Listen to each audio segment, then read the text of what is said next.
everyone, this is Samir. Welcome back to our channel Easy Gate. Now in this video we will try to discuss the nodal analysis and mesh analysis. Okay. Now look at here. The KCL plus Ohm's law combinedly called as nodal analysis. KCL plus Ohm's law combinedly called as nodal analysis. Okay. Now look at the second point. The KVL plus Ohm's law combinedly called as mesh analysis. Okay. KVL plus Ohm's law combinedly called as mesh analysis. Okay. I think you are clear with these 2 points. Now look at the some conditions where these nodal analysis and mesh analysis are valid. Okay. To apply the nodal analysis as well as mesh analysis, we need to have some conditions. At that conditions only we can apply these two analysis. Okay. Now look at those conditions. In that, first one is the temperature should be constant to apply nodal analysis as well as mesh analysis. Okay. The temperature should be constant to apply nodal analysis as well as mesh analysis. So now you get the doubt why the temperature should be constant, because this nodal analysis and mesh analysis are consisting Ohm's law.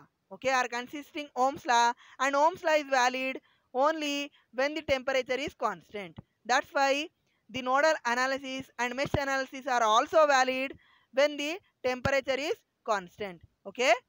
Now look at the second condition. To apply the nodal analysis and to apply the mesh analysis, the elements should be linear, bilateral and passive. That means the nodal analysis and mesh analysis are depending on the element nature. So now you get the doubt why these two analyses are depending on the element nature, because these are consisting of Kirchhoff laws. Okay, these analyses are consisting Kirchhoff laws which are depending on the element nature. That's why these two analyses are also depending on the element nature. Okay. Now look at the third condition. The nodal analysis and mesh analysis are valid for the lumped electric network. Okay. These two analyses are valid for the lumped electric network, not for the distributive electric network. Okay. Not for the distributive electric network, because these are consisting of Kirchhoff laws, and these Kirchhoff laws are valid only for the lumped electric network. That's why the nodal analysis and mesh analysis are also valid for the lumped electric network. Okay. Now look at the fourth point. That is fourth condition. The nodal analysis and the mesh analysis are valid only when the sources are having the frequency omega is equal to constant. Okay. The frequency of the sources should be constant, then only we can apply the nodal analysis and mesh analysis. Okay. We'll be knowing more about this fourth point in the upcoming lectures. Okay. Now we will try to discuss the nodal analysis first, then we will be discussing about the mesh analysis. Right. Look at the nodal analysis first. Right. You can see the nodal analysis. Okay. To apply the nodal analysis, we need to follow these 3 steps. Okay. We need to follow these 3 steps to apply the nodal analysis. In that, first step is we need to identify the number of principal nodes. Okay. First step is we need to identify the principal nodes. And the second step is we need to assign the node voltages to these principal nodes with respect to ground. Okay. The second step is we need to assign the node voltages to these principal nodes with respect to ground. Okay. Now look at the third step. Apply the KCL at this principal node. Apply the KCL at this principal node. Then apply the Ohm's law. Okay. These are the 3 steps. You need to remember these 3 steps to apply the nodal analysis. Okay. We will see this nodal analysis by taking one example. Okay. Look at this example. The example for nodal analysis. Okay. Look at the example for nodal analysis. We are given with the circuit. And we need to find out this current. Okay. I current and I dash current. Okay. we need to find out this current I and I dash current by using nodal analysis. Okay, you pause the video and try to find out this simple question answer. Okay, I hope you got the solution. Now look at my solution way. Okay, our first step is in solution to identify the number of principal nodes. How many principal nodes you can see in this network? Only one principal node we can see. Okay, this is the our principal node, right? This is the principal node, and our second step is to assign the node voltage at principal node, right? Okay, I will assign the principal node as V. Okay, I am assigning the principal node voltage as V, right? And our third step is we need to apply the KCL at the principal node. Okay, to apply the KCL we need to know the currents through each branch, right? So I am considering the branch currents as I1 and this branch current as I2 and this branch current as I3, right? So now I got all currents. Assume any currents. You can consider IA or IB, IC. I am taking it as I1, I2 and I3. I will always consider the node voltage. At a node voltage, currents are going outside the node voltage. Okay, I will consider the currents always leaving from this node. Okay, I will always consider the currents as leaving from this node. You can assume any variable here, right? I am assuming I1, I2, I3, right? Now apply the KCL at this particular node. Okay, we will apply the KCL at this particular node. What we'll get? So here we can apply the KCL. We will get I1 plus I2 plus I3, because I always consider the leaving currents as positive. That's why we will get I1 plus I2 plus I3 is equal to 0 by KCL. Now we will apply the Ohm's law to this equation. By applying the Ohm's law to this equation, what is the I1 value? I1 value will become V minus 2 divided by this resistance. V minus 2 divided by this resistance, right? So I1 will become V minus 2 divided by 1. So now look at I2. I2 is this branch current. Okay, I2 is this branch current, right? So I2 will become V minus 0, this ground voltage, V minus 0 divided by this resistance, which is nothing but 2 ohms, right? So we will get I2 is equal to V by 2. I2 is equal to V by 2. Similarly, we will get I3 is equal to V minus 0 divided by this whole resistance, right? V minus 0 divided by 4 plus 3, that is 7. So we will get I3 is equal to V by 7 is equal to 0. Okay, we got this equation by using Ohm's law, right? Now you simplify this equation, what we will get? We will get 14V minus 28 plus 7V plus 2V divided by 14 is equal to 0.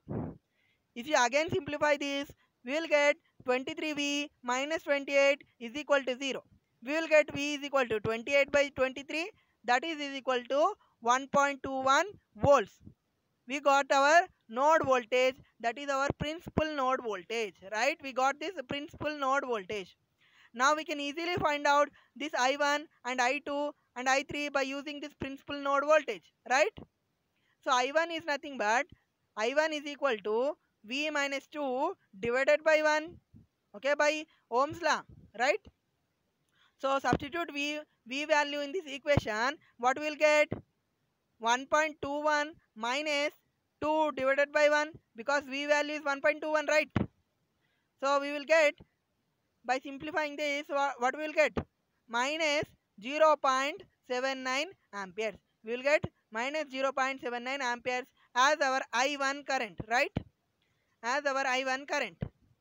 But we are getting minus negative sign, that means we have considered the reverse direction. That means the current 0.79 current is flowing in this opposite direction. Okay. current flowing in this direction, right? So now look at the I2. Now look at the I2 current, which is our required current I.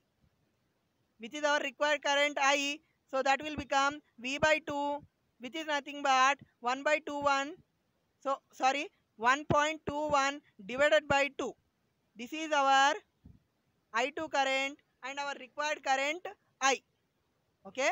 Now similarly you find out I3, which is nothing but our I dash, our required current, which is nothing but V divided by 7. Okay. V is nothing but 1.21 divided by 7. This is our required current I dash, right? This is our required current I dash. Okay. Now you got three currents. We are not supposed to find this I1. Okay. In generally we are finding out this I1, right? Okay. I hope you are clear with this concept of nodal analysis. Now we will try to see the super node concept. Now we will try to see the super node analysis concept. Okay, look at that. Look at the super node concept. If any voltage source is present between two principal nodes, if any voltage source is present in between two principal nodes, then we should apply the super node concept. Then we need to apply the super node concept. We cannot solve it by our normal super node analysis. Okay. So to understand this, we will take one example. Okay, we are given with the circuit. And we need to find out the current I. We need to find out this current I, which is this branch current in this direction. Okay, we need to find out this current I. Now you pause the video, try to find out. So I hope you got the solution. Now look at my solution. Okay, here you can see that how many principal nodes we are having. This one is one principal node and this one also a principal node, right? The node which is connected to more than two branches is called as principal node. So we are having two principal node in this network, right? So I am considering this node voltage as V1 and this node voltage as V2, right? Next our task is to apply the KCL. But here you can see that in between these two principal nodes we are having a voltage source. Right? So now we cannot apply the KCL. Okay? By using this nodal analysis we cannot find out our required answer. So here we need to use the super node concept. So for that you should not consider this 1 volt voltage source. Any voltage source is given here, you should not consider that voltage source at present. You should not consider it and solve by nodal analysis. Without considering it, you solve it by nodal analysis. So by applying the KCL at V1 and V2 combinedly we need to apply the KCL at V1 and V2. So if I assume the current as I1 and I2 at this node, and if I assume the current I3 at this node, at this branch, and I4 at this branch, okay. So by applying the KCL at V1 and V2 combinedly, we will get I1 plus I2 plus I3 plus I4 is equal to 0, because I will always consider the outgoing currents as positive. If you consider the negative also, that is also correct. So now apply the Ohm's law. In this equation what we will get? I1 is nothing but what? I1 is this branch current. Okay. In this branch how much current is flowing? The 1 ampere current. Okay. The 1 ampere current. Okay. It is given in the question itself. That means I1 is very simple, which is in opposite direction. That's why I1 value will become -1. Okay. Now look at the second one. I2. What is I2 value? I2 will become V1 minus 0, which is ground voltage, divided by this resistance 1 ohm. So we will get I2 is equal to V1 divided by 1. Okay, plus. So we need to write this I3. Okay, we need to write this I3. I3 is nothing but V2 voltage minus the ground voltage, that is 0 volts, divided by this resistance. Okay, V2 minus 0 divided by 1 ohm. Okay, that is our I3. V2 divided by 1. So what is I4? So what is I4? Okay, in I4 is this branch current. I4 is this branch current, which is nothing but minus 1 ampere, right? Which is nothing but minus 1 ampere. Okay, we will get minus 1 is equal to 0. By applying the Ohm's law, we got this equation. Now you simplify this equation. What we will get? We will get I1 plus V1. Sorry, we will get V1 plus V2 is equal to 2. This consider you this equation as equation 1. Okay. Now we solved our first part of this question. Now we solved our first part of the question. That means our first part of the solution is completed. Now look at the second part. In that second part, you should not consider these other parts of the network. You need to consider only this voltage part.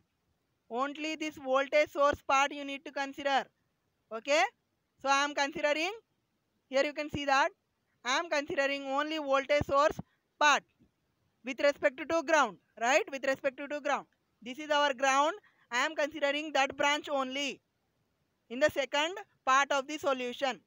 Now by considering that branch voltage, you can see that with respect to ground, we can take the values of V1 and V2 as positive with respect to ground, right? By applying the KVL, what we will get? By applying KVL in the clockwise direction, what we will get? We will get minus V1 plus 1 plus V2 is equal to 0, right? We already discussed about the KVL in the before lecture only. So now simplifying this, what we will get? We will get minus V1 plus V2 is equal to minus 1. Consider this equation as equation 2. Consider this equation as equation 2. Okay. By solving equation 1 and equation 2, we will get V1 and V2. We will get V1 and V2. If I add equation 1 and equation 2, what will get? I am adding, here you can see that I am adding equation 1 and equation 2. We will get 2V1 is equal to 1. We will get 2V2 is equal to 1. And we will get V2 is equal to 1 by 2 volts, right? This is our V2 voltage, this principal node voltage. Okay.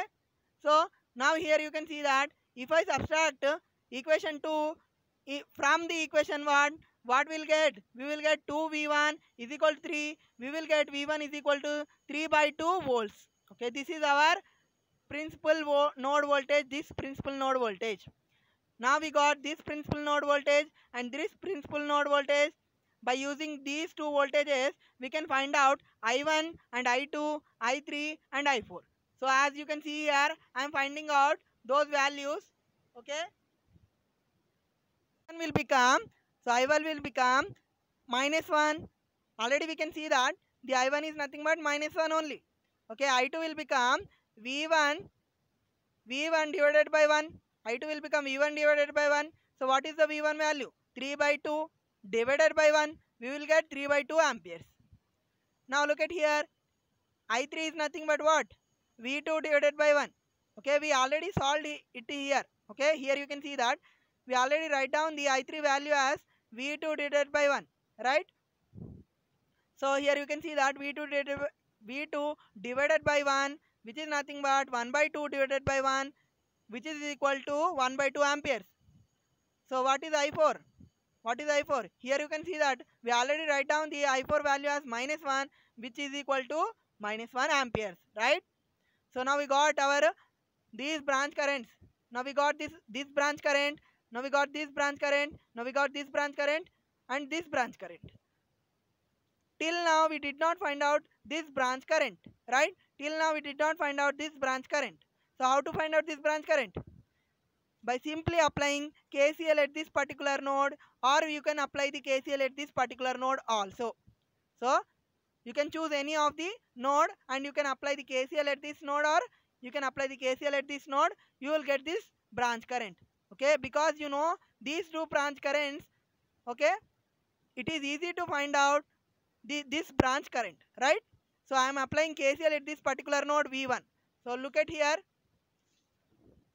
So here you can see that I am applying the KCL at this V1. What we will get?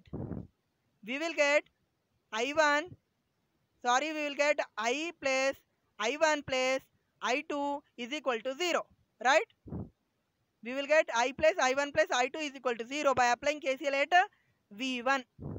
So what is the value of I? I will become minus I1 minus I2. Substitute the I1 value, I2 value, which are we already know these two values. From here you can see that I1 value is minus 1, I2 value is nothing but 3 by 2. Substitute here, what we will get? Minus 1 by 2 amperes, which is nothing but I is equal to minus 0.5 amperes is our required answer, right? This is about the supernode concept. I hope you got the clarity about the node concept, nodal analysis concept and supernodal analysis concept, right? If you like the video, please subscribe and share the video. Okay, keep liking the video. Okay, do motivate us. Okay, thank you.